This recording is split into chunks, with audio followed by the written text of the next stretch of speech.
على رسوله الكريم أما بعد أعوذ بالله من الشيطان الرجيم بسم الله الرحمن الرحيم اللهم صل على سيدنا محمد النبي الأمي وآله وبارك وسلم سامعین و ناظرین، ساتواں وہ خوش قسمت انسان جنت جس کے انتظار میں ہے کہ مرتے ہی وہ انسان سیدھا جنت میں داخل ہوگا، تو ساتواں خوش قسمت انسان وہ ہے کہ جو ہمیشہ باوضو رہتا ہے، جب بھی وضو ختم ہوتا ہے تو فوراً وضو کر لیتا ہے۔ یہ ایک بہت بڑا عمل ہے اور بابرکت عمل ہے، اور اللہ تبارک و تعالیٰ پاک لوگوں کو پسند فرماتے ہیں۔ وضو سے انسان پاکیزگی حاصل کرتا ہے، وضو سے انسان پاک ہو جاتا ہے، اور اللہ تبارک و تعالیٰ بھی پاک لوگوں کو پسند فرماتے ہیں۔ ان اللہ یحب التوابین و یحب المتطہرین، اس لیے جب بھی انسان کا وضو ختم ہو جائے تو فوراً وضو کر لے۔ وضو کا عمل اتنا بابرکت ہے کہ اللہ تبارک و تعالیٰ وضو کی برکت سے انسان کے سفر کے اندر آنے والی تمام مشکلات کو ختم فرما دیتے ہیں۔ جو انسان باوضو رہتا ہے اللہ تبارک و تعالیٰ حادثے کی موت سے اس کو بچاتے ہیں۔ جو انسان باوضو رہتا ہے شیطان اس پر حملہ نہیں کر سکتا۔ جو انسان باوضو رہتا ہے اللہ تبارک و تعالیٰ شیطان سے اس کی حفاظت فرماتے ہیں۔ وضو مومن کا ہتھیار ہے، تو جب بھی انسان کا وضو ختم ہو تو فوراً وضو کر لے، اور جنت اس کے انتظار کے اندر ہے۔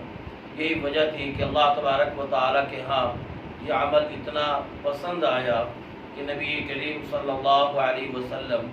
جب معراج کی رات جنت کی سیر کر رہے تھے تو جنت میں نبی کریم صلی اللہ علیہ وسلم کے آگے چلنے کی ایک آہٹ اور قدموں کی آواز آ رہی تھی، تو حضور صلی اللہ علیہ وسلم نے جبریل سے پوچھا کہ جبریل جنت میں ایک میں اور ایک تو ہے، تو جنت میں یہ چلنے کی آواز اور کس کی ہمارے آگے آ رہی ہے؟ تو حضرت جبریل علیہ السلام نے نبی کریم صلی اللہ علیہ وسلم کو یہ بتلایا کہ آپ کا وہ غلام حضرت بلال رضی اللہ تعالی عنہ وہ زمین پہ چل رہے ہیں، اور ان کے قدموں کی آہٹ اور ان کے چلنے کی آواز اللہ آپ کو جنت میں سنا رہے ہیں۔ تو دیکھیں کہ جہاں کوئی چیز نہ پہنچ سکی، نہ طیارے نہ سیارے، لیکن اللہ نے حضرت بلال کی آواز کو وہاں پر پہنچا دیا۔ نبی کریم صلی اللہ علیہ وسلم جب معراج سے واپس آئے تو آپ صلی اللہ علیہ وسلم نے حضرت بلال رضی اللہ تعالیٰ عنہ سے پوچھا کہ بلال تیرا وہ کون سا عمل ہے کہ جس کی وجہ سے تیری آواز جنت میں آ رہی تھی؟ حضرت بلال رضی اللہ تعالیٰ عنہ نے کہا کہ محبوب اور تو کوئی عمل نہیں ہے، میرا جب بھی وضو ختم ہوتا ہے میں فوراً وضو کر لیتا ہوں۔ تو یہ وہ وضو کی برکت تھی کہ اللہ تبارک و تعالیٰ نے حضرت بلال کی چلنے کی آواز کو اللہ نے جنت میں رسول اللہ صلی اللہ علیہ وسلم کو سنوا دیا۔ تو وضو اتنا بابرکت عمل ہے کہ انسان اگر وضو کر لیتا ہے تو اللہ تبارک و تعالیٰ اس کی برکت سے انسان کے سارے کام کرا دیتے ہیں۔ جس کام کے لیے بھی جاتا ہے تو وضو کی برکت سے وہ کام ہو جاتا ہے۔ آٹھواں خوش قسمت انسان وہ ہے کہ جنت جس کے انتظار میں ہے، تو فرمایا کہ وہ درود شریف پڑھنے والا ہے۔ درود شریف ایک ایسا عمل ہے کہ جو اللہ تبارک و تعالیٰ کے ہاں قبول ہی قبول ہے۔ دو عمل ایسے ہیں کہ اللہ تبارک و تعالیٰ کے ہاں قبول ہونے میں اللہ تبارک و تعالیٰ کے ہاں کوئی رکاوٹ نہیں، ایک درود شریف پڑھنے والا عمل اور دوسرا کلمہ طیبہ پڑھنے والا عمل ہے۔ جو انسان درود شریف پڑھتا ہے اللہ اس عمل کو قبول کر لیتے ہیں، اور جو کلمہ طیبہ پڑھتا ہے تو اللہ تبارک و تعالیٰ اسے بھی قبول کر لیتے ہیں۔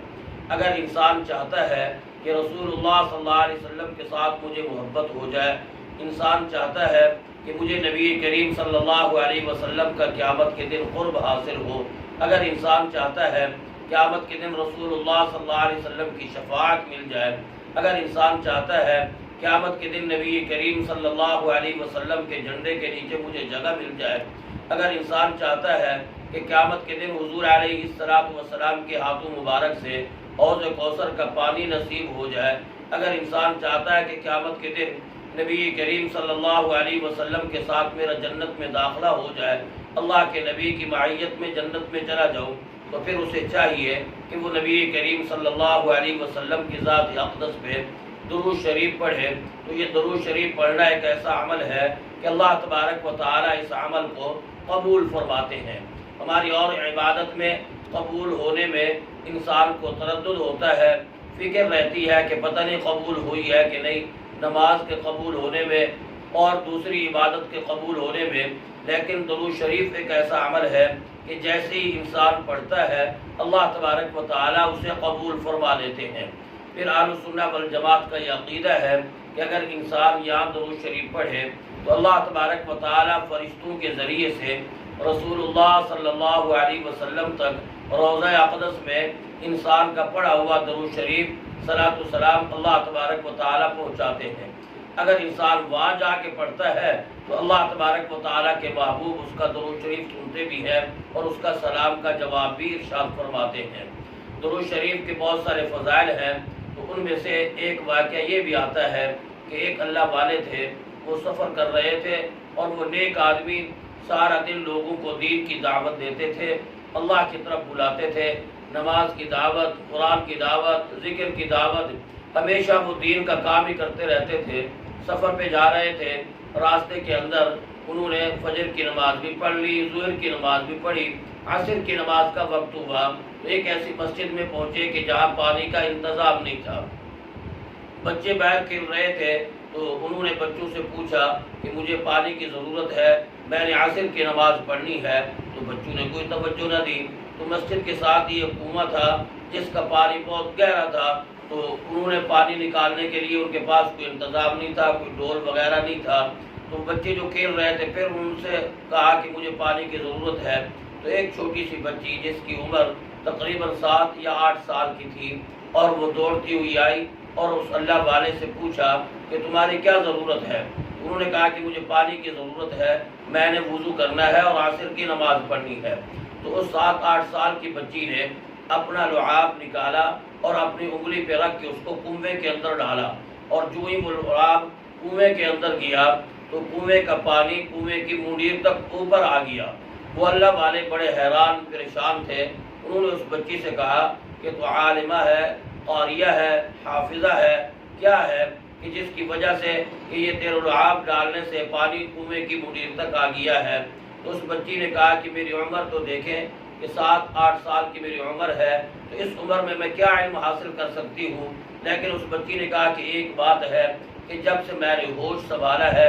عقل میرے اندر آئی ہے، اور جب سے میں بولنے لگی ہوں تو میری والدہ رات کو عشاء کی نماز پڑھ کے میرا بھی بستر بنا دیتی ہے اپنا بھی، اور میرے ہاتھ میں تسبیح پکڑا دیتی ہے، اور جب تک میں اور میری والدہ رات کو 1000 مرتبہ اللہ کے نبی پہ درود نہ پڑھ لیں ہم سوتے نہیں ہیں۔ تو اس بچی نے کہا کہ اس میں میرا تو کوئی کمال نہیں ہے، اللہ کے نبی کی ذات پہ پڑھنے والا درود شریف کا وہ کمال ہے اور اس کی وہ برکت ہے کہ جس کی وجہ سے یہ پانی آج کنویں سے نیچے سے ہو کر کے کنویں کی منڈیر تک آ گیا ہے۔ اس میں میرا کوئی کمال نہیں، یہ درود کی برکت ہے۔ تو اس لیے انسان کو چاہیے کہ اٹھتے بیٹھتے چلتے پھرتے اللہ کے نبی کی ذات اقدس پہ درود پڑھنا چاہیے۔ جیسے ہی پڑھا جاتا ہے اللہ کے ہاں یہ قابل قبول ہوتا ہے، اور یہ درود پڑھنے والا خوش قسمت انسان ایسا ہے کہ جنت اس کے انتظار میں ہے۔ دعا ہے کہ اللہ جل جلالہ اس ماہ مبارکہ میں حضور علیہ السلام کی ذات اقدس پہ